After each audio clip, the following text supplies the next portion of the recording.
So greetings, I'm Ted. And I'm Arlene. Welcome to the Compliance Conversations in the midst of COVID-19. We're so grateful that you guys are here. We're willing to answer any and all questions on licensing. If we don't know the answers, we'll get back to you on it. To respect everyone's time, we are going to do a hard stop in 1 hour. And everyone's mics have been muted, but we can unmute them from here. You can unmute them as you go along. We would love for you to write in the chat your questions. So you could just type in your questions. Some people have already submitted questions to us, and we'll start off with those questions. But Ted's going to introduce who our specialists are and who will be answering your questions today. So Russ, say hi. Is he there? Russ? I think there we go. Couldn't get my unmute to unmute. Okay. Hey, welcome everybody. This is Russ Foster. He's our general manager. Russ runs the show in Texas for ILSA, and he has been on our team for 19 years. Christy Roberts. Christy. Hello. ILSA's licensing manager, who's been with us for 14 years. Stephanie Cantu is sitting right by her side. And she's a licensing supervisor, and she's been with us for 12 years. Finally, Sabrina Slater is our annual and corporates manager, and she's volunteered to manage our chats this afternoon. She's going to be our manager. That's right. And she's been with us over a decade as well.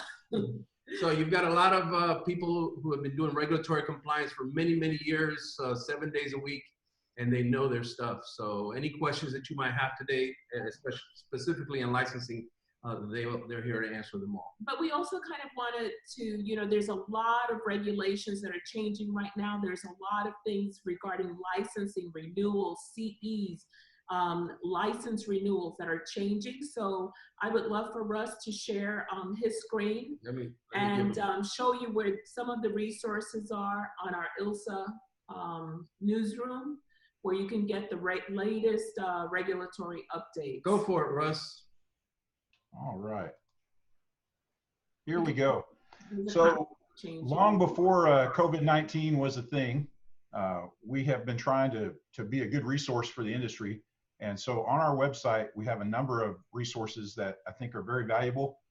One of them is our marketing folks constantly update state regulatory bulletins. So you will have the most current regulatory bulletins from your state or from any state that you're interested in on our resource tab. And you can search through these by category. You can use the tags on the sides over here to search for a specific topic. If you're looking for a bulletin on something specific to your interests, that's there.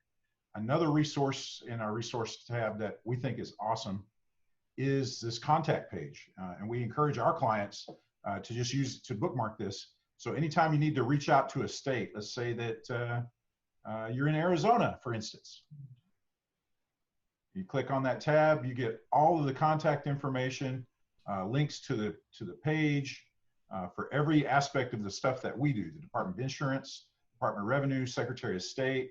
If it were a surplus lines issue, if there's a stamping office there, there'll be a link there. And the Surplus Lines Association.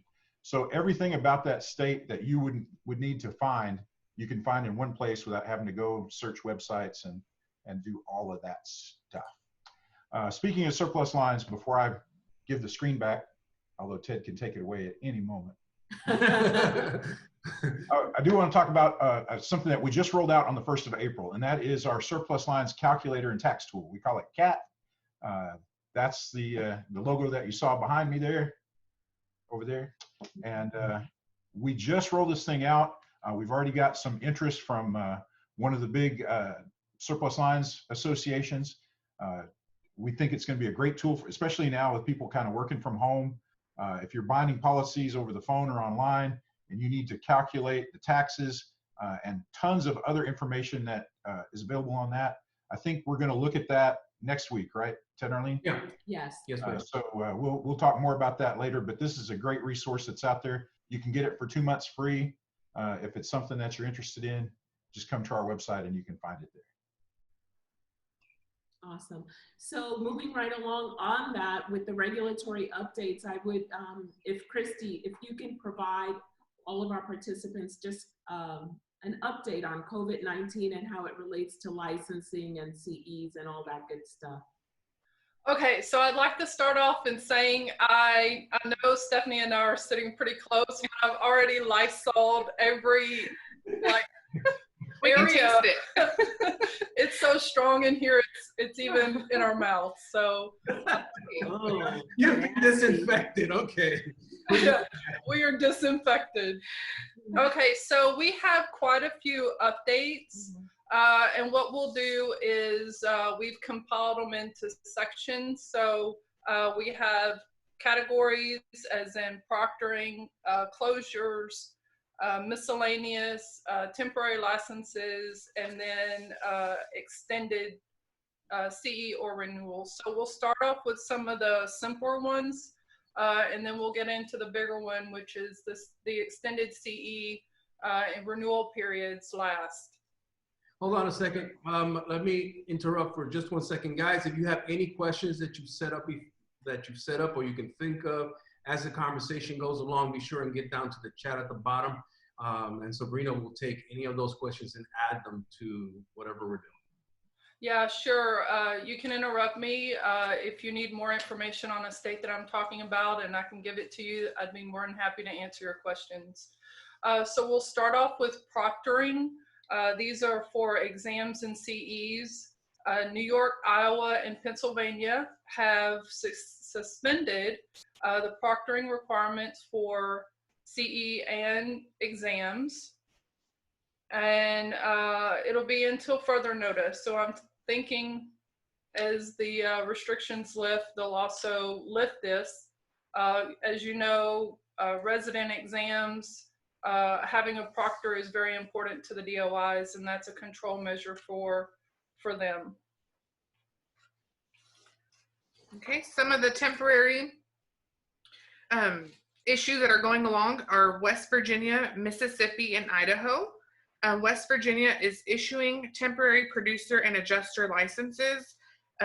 Mississippi is allowing initial applicants who have completed all pre-licensing requirements except for the state exam to go ahead and get their temporary license.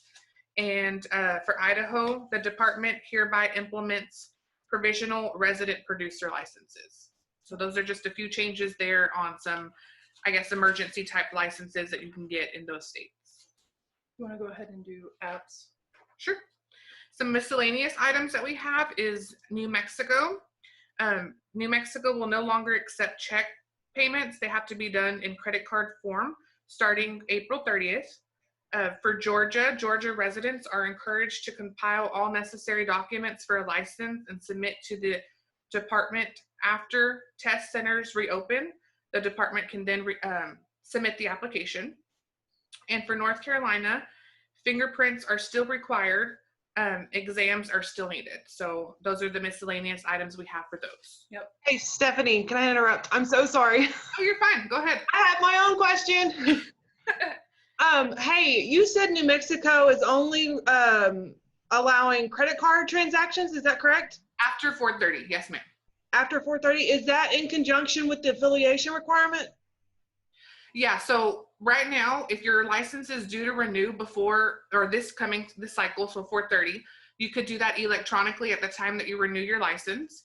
If it's not due this year, because they're sometimes this year, sometimes next year, then you could do those by paper. So as of right now, you could do them by check, but if not, you have to use that credit card form after 4:30. Yep. Okay, perfect. Thank you. That makes sense? It did. Thank you. Okay, good. You're welcome. I'm glad you asked that. That is very important. Yeah, we've got asked that a lot here lately. So we'll go on to states that have not issued CE or renewal extensions as of this moment. Vermont, no change. You still have to meet CE and renewal. Nevada, no change. Mississippi, no change. Pennsylvania, there's not a change formally, but if you are impacted by COVID-19, you can petition the state for leniency, I guess you can say. So for all other producers, there's no change. In Idaho, there's no change as of right now. Now this was compiled as of 12:30 today. It's a fluid announcement. So just because it's not happening now doesn't mean as time goes on, these states won't lift their restrictions. Closures? Sure. And the last category we have, right? Before we get into the in-depth ones, is closures. So there's been a few offices that have had some changes in their availability. So New Mexico, the offices of New Mexico, securities divisions are closed. Securities licensing staff continues to process applications and registrations. They're closed to the public. Oh, sorry, they're closed to the public, but they still are accepting and processing applications. New Mexico residents, DPS will be fingerprinting by appointment only, so you can still get those done, but you have to set that up prior. Before you could just walk in at any time, but now they're asking that you set that up by appointment. Wyoming, teleworking, but will still stay open. Late fee / reinstatement fee waiver for those that are affected by the COVID-19. Missouri, no longer accepting walk-in guests. Oklahoma, their staff is working from home, but they do have a few people at the office, so kind of just bear with them and their small staff that they have going on there. Georgia, Pearson VUE, and PSI closing until 4/15. All Prometric sites are closed until 4/16. Pennsylvania, they're unable to receive paper filings via mail or hand delivery at this time. And Nevada, all Pearson VUE testing sites are currently closed. Okay, so this is the extended CE renewal, or just renewal or exam. So there's quite a few on this, and it is broken up by category as well. So Georgia, North Carolina, and South Dakota, they have extended CE deadlines. Georgia's extended it to 5/31. North Carolina has extended it to 6/30. South Dakota, if your license expires March 31st, they've extended it. Okay, hold on. Okay, the CE deadline has been extended for producer's license due to expire March 31st. However, the renewal deadline remains the same. So you have to submit your renewal. They're just going to give you a window a little longer to get your CEs done.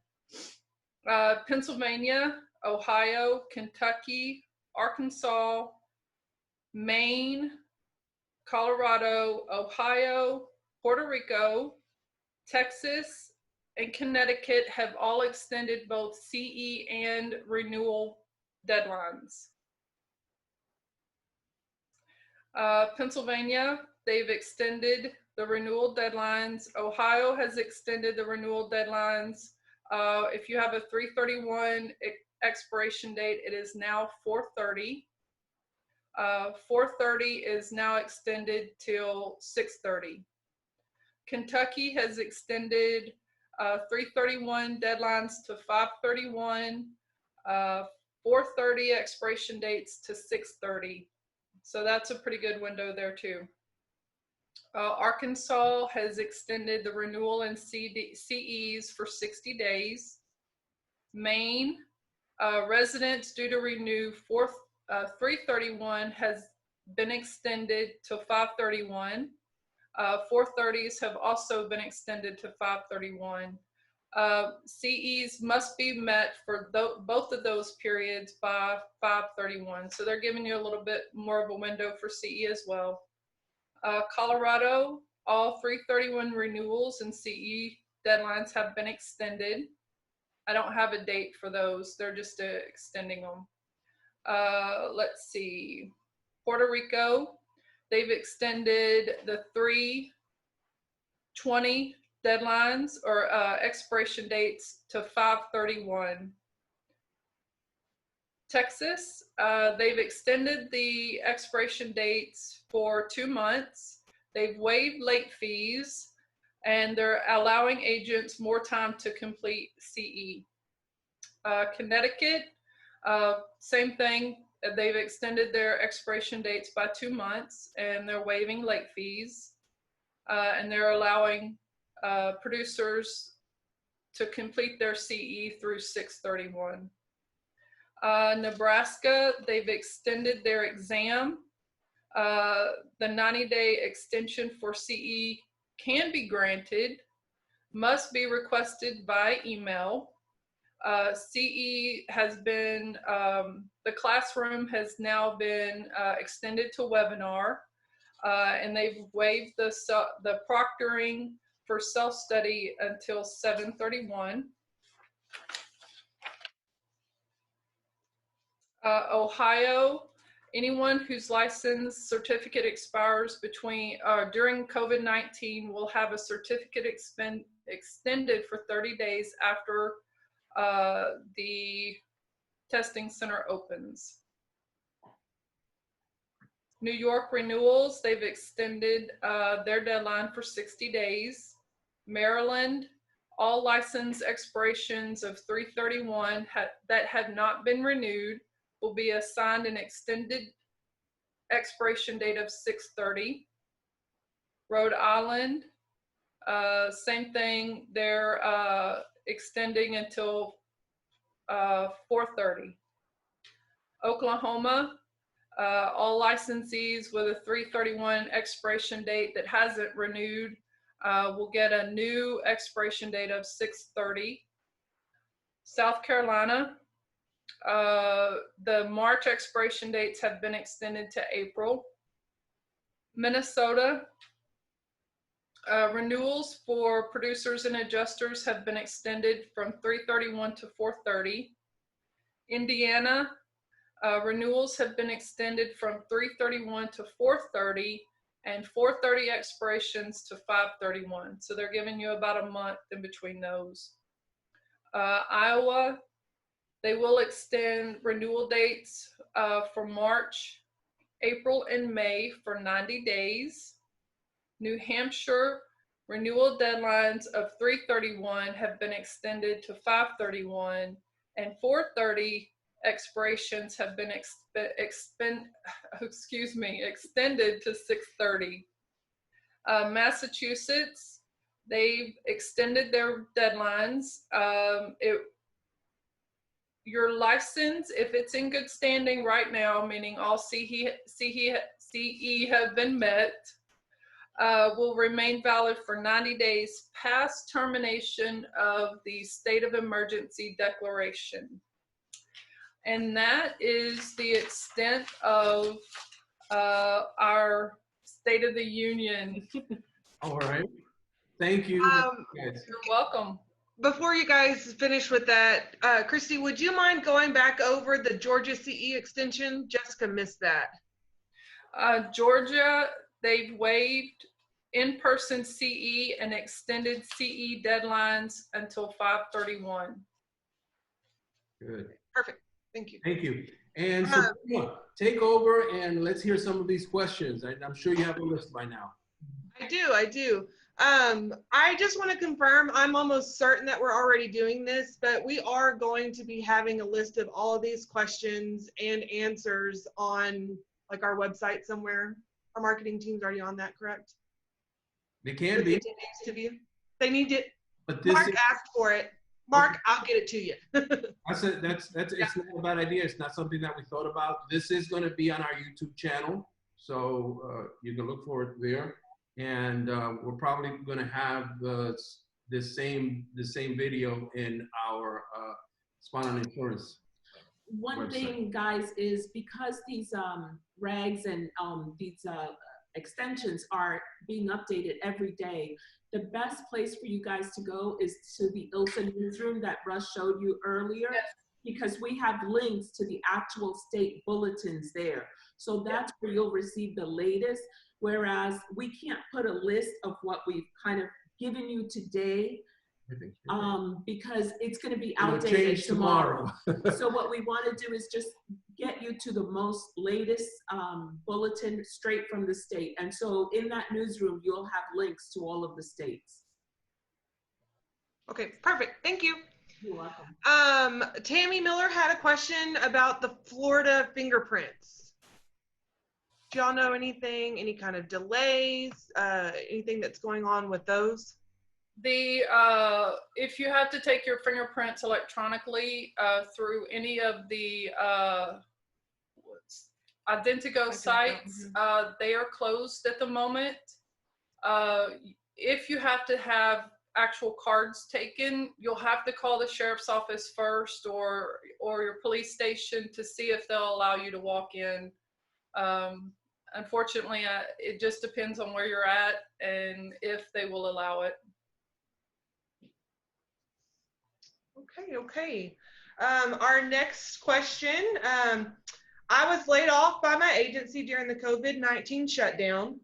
I'm not sure that job will be waiting for me when the shelter-in-place order is lifted. What are the compliance issues that can come up when changing employers, especially if it takes a while to find a new job? Okay, so that's a very good question, very relevant in this day and age. Your agency is actually, or your former agency that you were with, is responsible for terminating any affiliations that are required by the state. Now, since the license is issued in your name, you are responsible for updating your business address. If you're not with an agency at the time, if there's a window, you can use your resident address as your business, but you still have to maintain the addresses, the information must be current at the departments of insurance, so you're still required to update your address. Christy, just to ask and to go along on that, what happens if that license has an appointment that's relevant with the state, and now that person is no longer with that agency? Should they contact the carrier and see if that appointment will still be in place? If the appointment is with the agency's contract, the agency will more than likely terminate that appointment. It may not happen right away. Let's face it, agency terminating appointments is not on the forefront of their mind. But as long as you're not transacting business for a carrier, or if you do decide to work independently, you would need to get an appointment on your own as an individual appointment with that carrier under your own contract. Those are very good questions. Thank you. All right, I got another one. With so many states delaying renewal and CE deadlines, do you anticipate delays in processing renewals and CE credits once things do get back to normal? What can I as an agent do to be ready when the floodgates open? Want to take this? Sure. I would say, because they're still processing things electronically, we haven't seen a delay on that sense. Now, for the few states that do still require you to go by paper, of course, there are some delays there because there's just not very many people in office to handle those. But as far as the majority of the states and the majority of the things that, you can do online, I would assume that there wouldn't be much delays once things go back to normal. Hopefully it's sooner rather than later, but I think the states pretty much have a good game plan in place right now. They're still rocking and rolling with just a few hiccups here and there, but nothing drastic enough for me to say that you should do something to be prepared for, a sudden slowdown or anything like that. I think that they've got it handled pretty well. Yeah. And I would assume that kind of goes hand in hand with your, like the pending license applications that are already at the state too, huh? Yes. I was going to ask what kind of issues you're having right now in terms of delays, because if you guys, when you're processing this, are not experiencing heavy delays right now, then when the gates open, I don't think there will be any. So what's the situation right now? Right. There's a few states and a few things that we do that have to be done by paper. A few affiliations have to be done by paper. New York applications have to be done by paper still. But other than that, most can be done online. And so we're just not seeing a whole bunch of delays. That's why I'm kind of like pretty optimistic that, you know, things are going to continue to rock on, like if this never came up to, you know, came up as an issue anyway. The slow states are going to be slow regardless. There's just as slow now as they were before. So, and since I don't know who all is on here, I'm not going to name any names. Like California, New York, Florida, New York, California. no names. No names. Okay. All right, next question. I recently took some CE courses, but I wonder if the course provider has been able to send those credits to the state. How can I find out? That's a good question. Most states now have a portal where you can view your CE transcripts. If you're not familiar with that, maybe you're new to getting your insurance license and you haven't quite had a renewal cycle where you had to check on your CE, go to your resident state's DOI website and search CE transcript. Follow the links, check your CE credits. Most CE providers will update their CE credits within 48 hours of the credits being taken. I will add though, you know how we weren't naming states earlier? I'm going to name a state anyway. New York doesn't have that option to view that online. So that's one state that just kind of pops in my head and reminds me to mention. They're just not one that has that as an option to be able to view online. So for those, I would say just get with your CE provider. You could also call the Department of Insurance to make sure that they got your courses.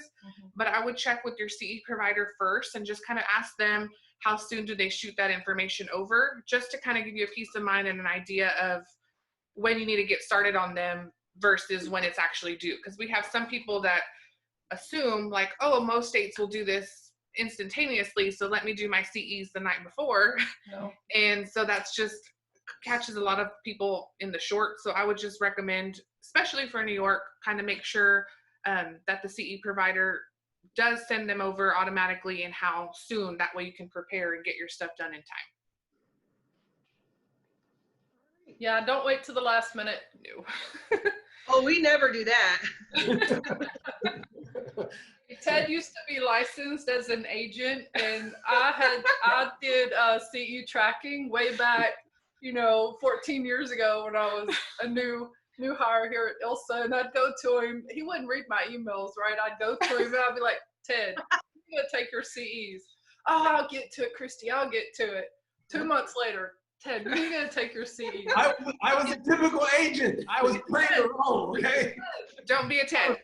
I was licensed in all 50 states. It wasn't. It would be like T-minus 5 hours, right? I'd be like, Ted, you got to get your C's done. Your license expires tomorrow. Like, It was part of the training, promise you. Yeah.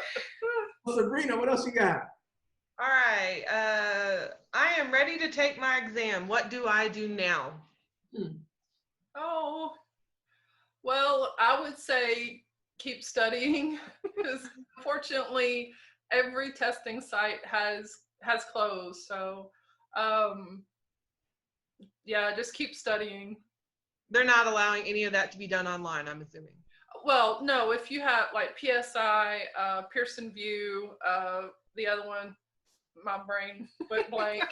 Now, if you're an adjuster and you're taking your course online already, you can probably still take those exams. Like I mentioned before, some of the proctoring has been waived. So there might be a few states out there that will allow you to take your exam, but if you have to go through those national testing sites, then you're just going to have to wait till the restrictions lift. All right. What if I've passed that exam? Can I still apply online? Yes, you can. Most states have an exam expiration date of a year.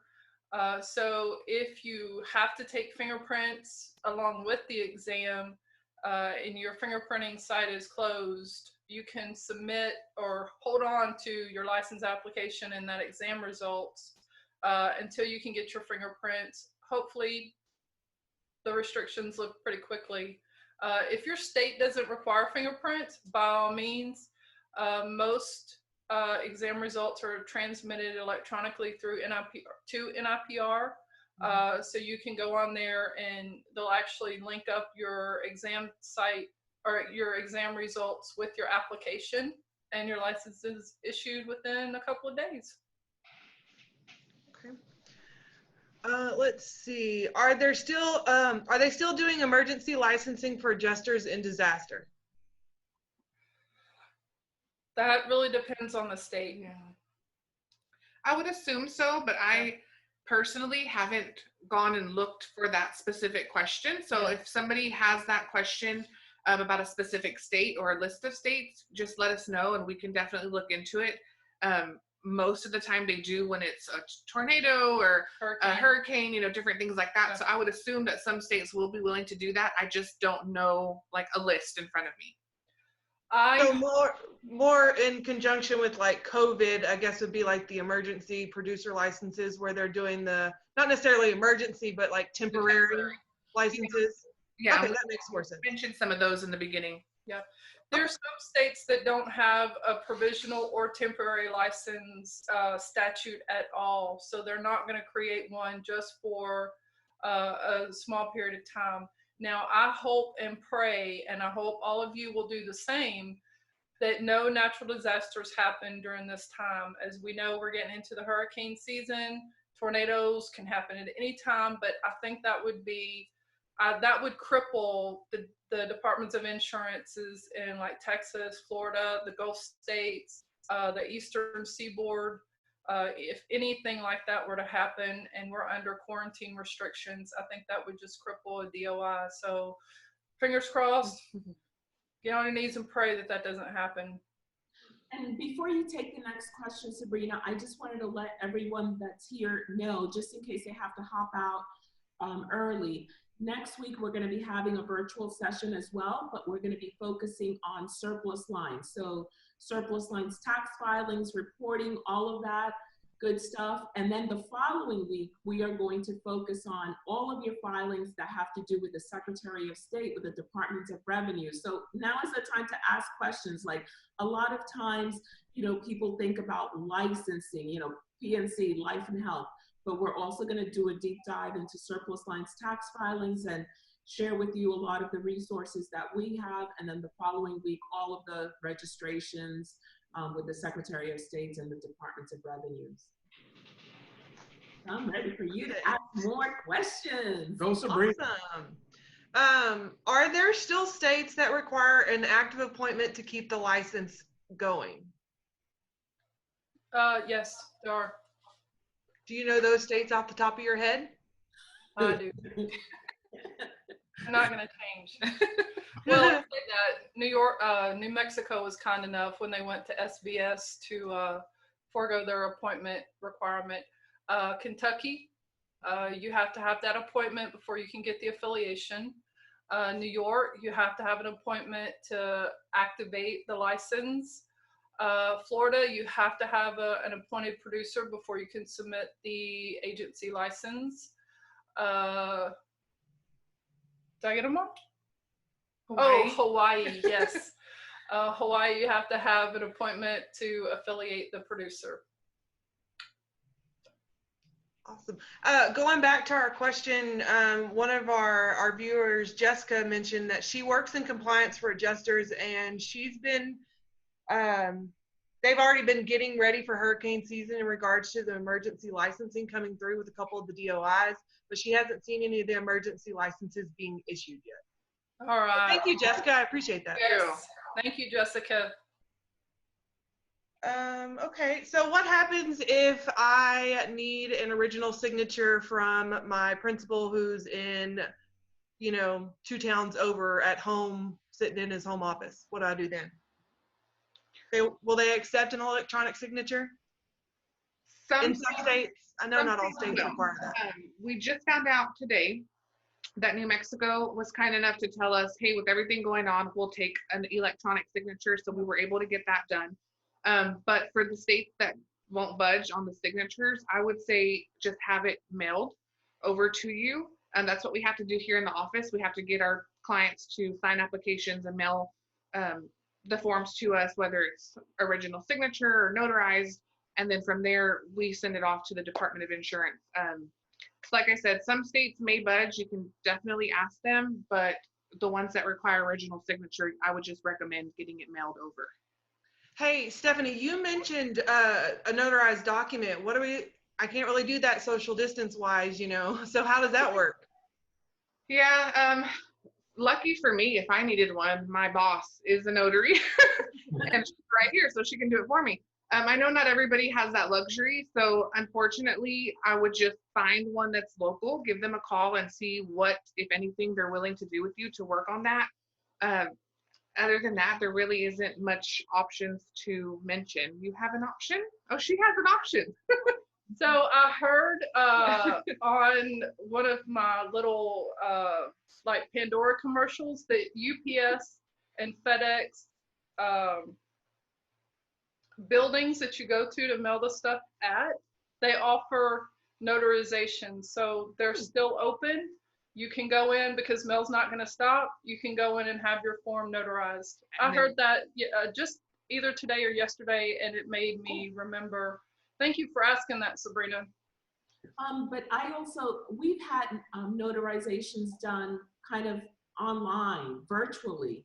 So I don't know if you can do that for license applications, but I know that you can do that for mortgage closings. And okay. There's like a notary service that you can just, and they actually, you know, they're looking at you, telling you where to sign and all that good stuff. Oh, wow. There is that, but also if you call the notary nearby, they may take you in. We had that situation happen to us. We're in our 30th, around our 30th day of the quarantine already. And yes, we're still married. Yeah. Congratulations. Yeah. So, but our divorce court isn't offering online services. Yeah, they're closed. They want to make sure. No divorces. Just work it out. So yeah, what we did was we called the attorney here, who is also a notary. They just about all attorneys here in Puerto Rico are notaries as well. And she said, "Come on in." We went in. She had everything sprayed down, wore our masks, and she took our license and she did it for us. So there are ways. Yes, there are. Hey, I just had an employee get married on Monday, so I know it's possible. Wow. All right, so what else you got? Because I'm sure there's a slew of questions. Hey, Christy, Stephanie, going back to what we were just talking about, notary and stuff like that, could you do power of attorney for those where we may have to sign on behalf of somebody else?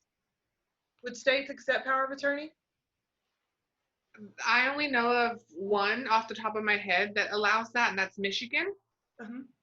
I don't know about the others. Maybe because of the given circumstances, they might be, you know, more open to that idea. So that's something that we could definitely ask.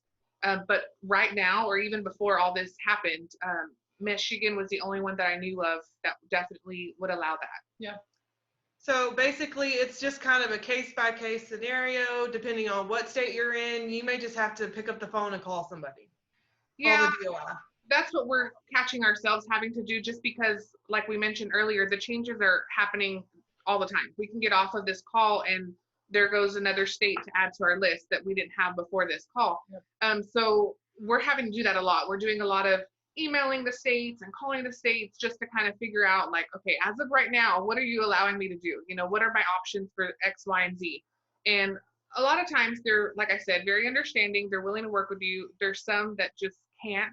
So unfortunately, we kind of have to deal with it in the best way that we can.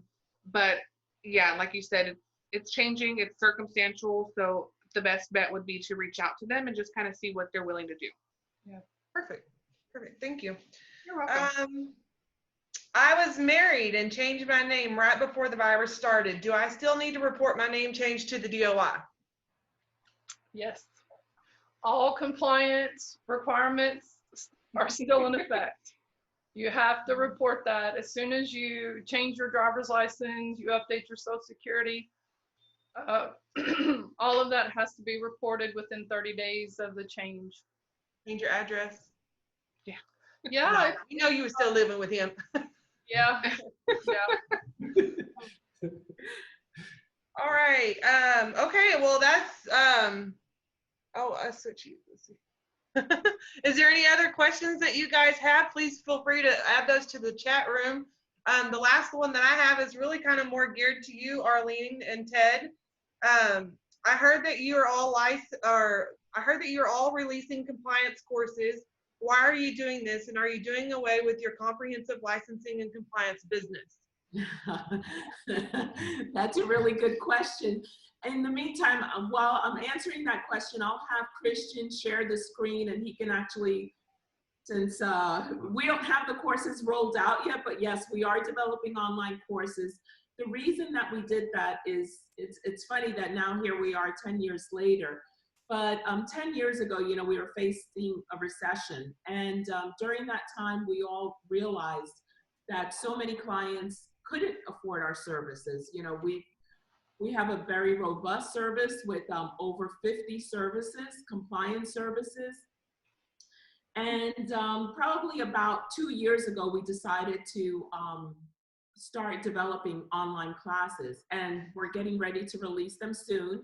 So this is, again, this is going to be for people that either can't have a full comprehensive service like what ILSA provides, or that they're too big and they have a team in-house, but they want to consistently train their in-house team on compliance. Sometimes they have an acquisition and they're really busy during that acquisition, and they might want to pull someone from the accounting department over to licensing to help. Well, they need that training.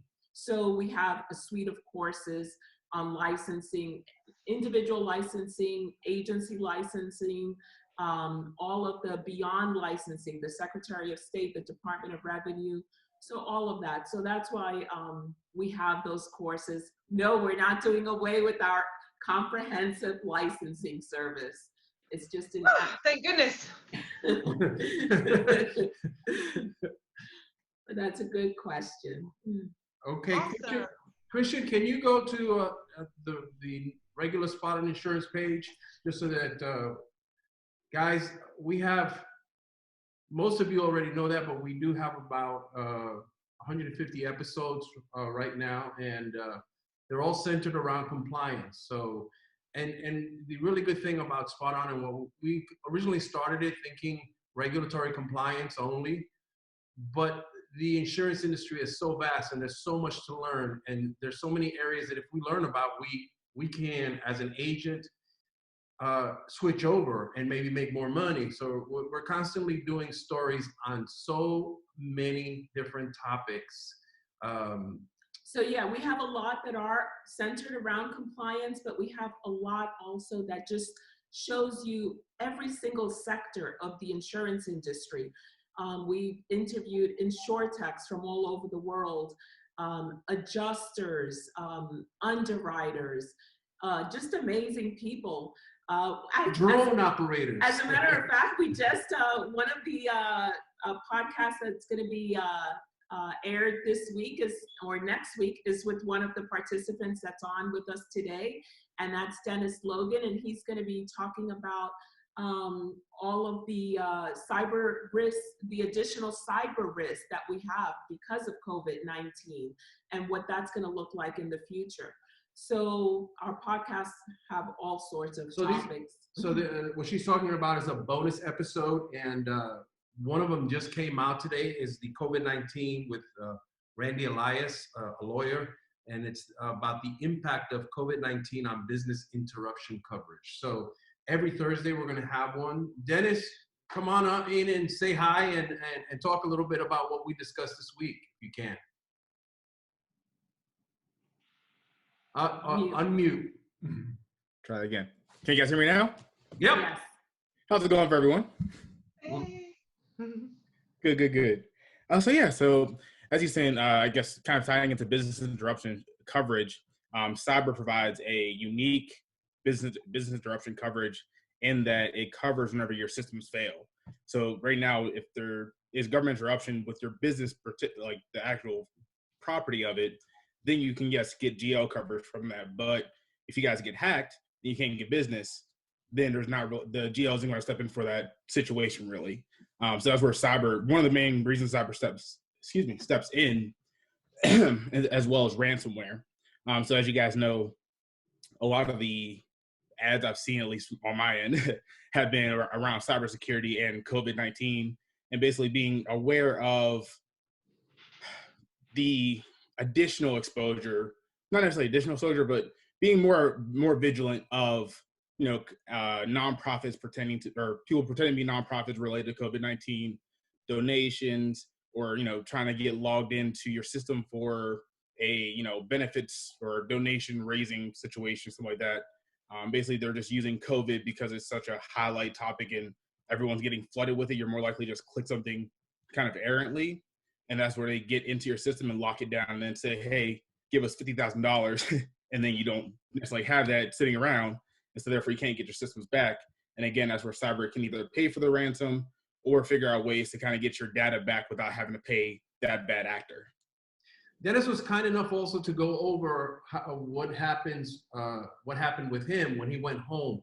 Some of the measures that he took to make sure to have great protection while at home, because part of the problems that we're having with that, well, that IT is going through right now, is that transition with having people there. And when you're at home, you don't have, the extended IT services. You don't have all the protections that you would at your office. So that's where people become more vulnerable. So we discussed that next week, and that'll be next Thursday. And like I said, next Thursday, we'll also be doing a virtual session. It'll be focused on surplus lines, and then the following week on the Secretary of State and the Department of Revenue. We tried to do this last week, as some of you that are on this session know, and we actually got Zoom bombed. Okay, and so we had to abruptly close it down. It was a learning experience. One of the things that we're doing is we're just learning from this, right? We're totally fluid. So for next week, one of the things that we decided that we're going to do is when people go in to get their meeting ID, you're also going to be able to write in your question at that moment. So we're going to do that. And what is the other thing that we're changing on the? That was the biggie.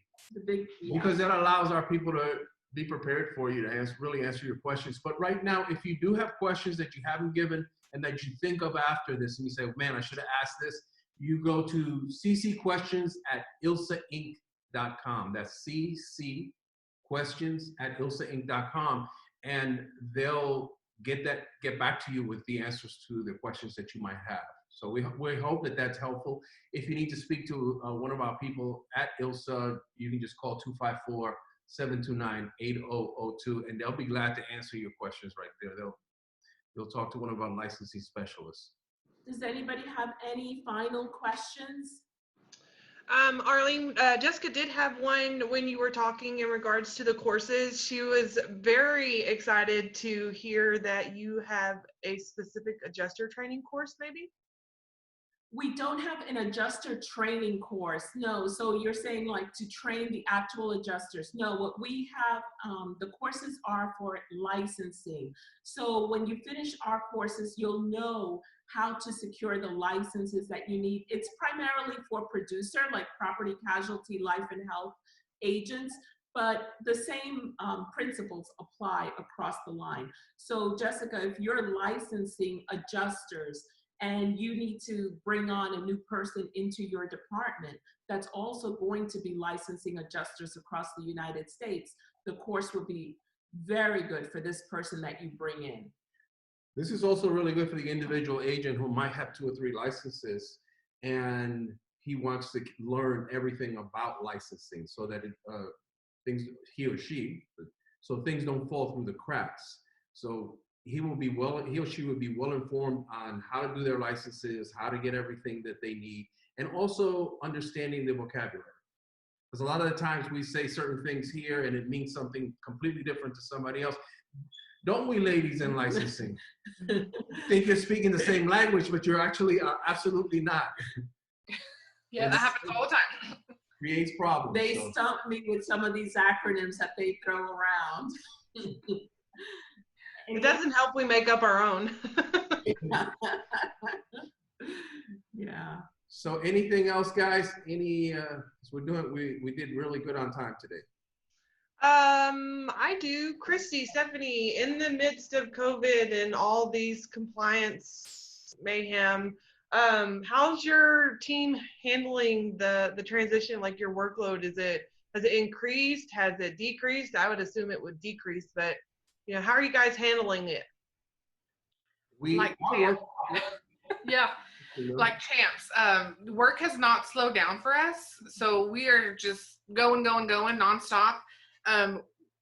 Some of our people are at home. Some will come in, you know, a couple of days during the week to get their mail sent out. Christy and I are here most of the time, so we are getting in there and helping out too. But yeah, it has not slowed down at all. We're still pushing all the work out. We're getting the licenses issued, sending out license copies. So, I mean, besides walking out and not seeing anybody out there, that's the only change. That's really the only change, because everything else has just been rocking and rolling. It's like The Walking Dead out there sometimes. It is. It is. Here, the quarantine that we've had for so long, every day or every other day, I go out there and I'm driving down the street and it's like, I'm like in the movie. Yeah, the first day that everyone was gone from the office but me, I went to Russ's office and I'm like, Russ, will you remote me into Arlene's office? Because I'm so lonesome. And he did. So I worked as Arlene for a little while. It was like old home week around here. We had the door between the offices open, and I would just aggravate her while she was trying to work, just like when you guys were here. Gosh. Yeah. Yeah. But it's been 2 weeks, I think, with everyone gone. And I have adjusted, so I can work in here by myself now. Well, I'm getting so lonesome. for us on this side, it's been very busy. We continue to, it's created a lot more work for us. Not necessarily anything that we're doing to really bring in money, so to speak, but to educate and inform people of what's going on. So, you know, one podcast a week is now turned into 2 and maybe 3, and we're doing videos and all these other things to get out there to really keep informing the insurance industry of what's going on. So for us, it's created a lot more work, but we know that at this time, helping other people and putting information out there where you're assisting folks with with the fears and with the needs, that translates later into good clients. The other thing is, it's so nice to see people, to see other people, you know, it's like, it's great. So we appreciate this time, and we appreciate you guys coming on and asking your questions. And like we said, you know, if you have any additional questions during the week, feel free to email those to us. Now you know what our staff looks like. Just give them a call. Or some of them. Yeah. Joseph, we answered your questions okay? You're good? Joseph G? Yeah.